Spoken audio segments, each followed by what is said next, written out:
My name is Joshua. You might recognize my accent from your bank's customer support.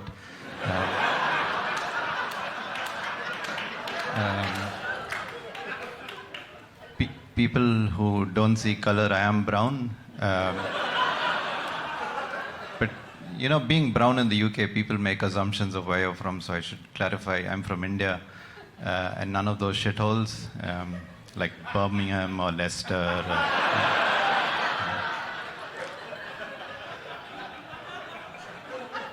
I'm what's considered an immigrant, an expat if I was white. I live in London, and I've been in the UK for a few years. You know, I met a lot of interesting people. I met a racist the other day, which was pretty cool. Had very amateur racism, though, you know, where he goes, immigrants who come into this country need to be more English, you know, which is subtext for, you know, be more white, right? Normally I would have, you know, gotten offended, stood up for myself, because, you know, mama didn't raise no little bitch, but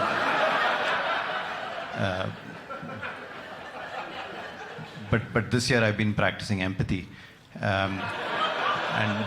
And I thought to myself, you know, maybe all of this aggression is coming from some place of logical thinking, right?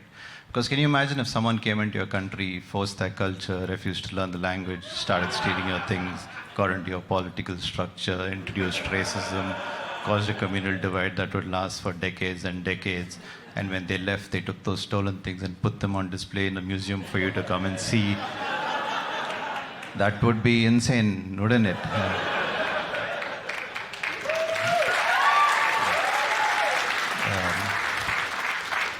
For those who went to an English school, that's a joke on colonialism.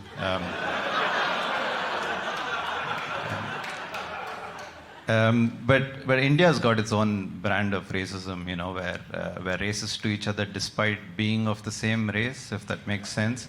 So much so when I was a kid, people used to ask me, what do you want to be when you grow up? And I'd say, I want to be white. If Michael Jackson can do it, why can't I, right?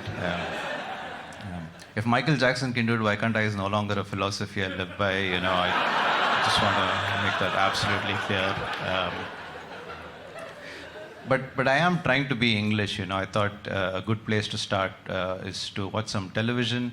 I started watching the show. A lot of you all might know this. They've rounded up a bunch of really good-looking people, right? Horny as fuck. Probably emotionally dead on the inside. And they're put in an island.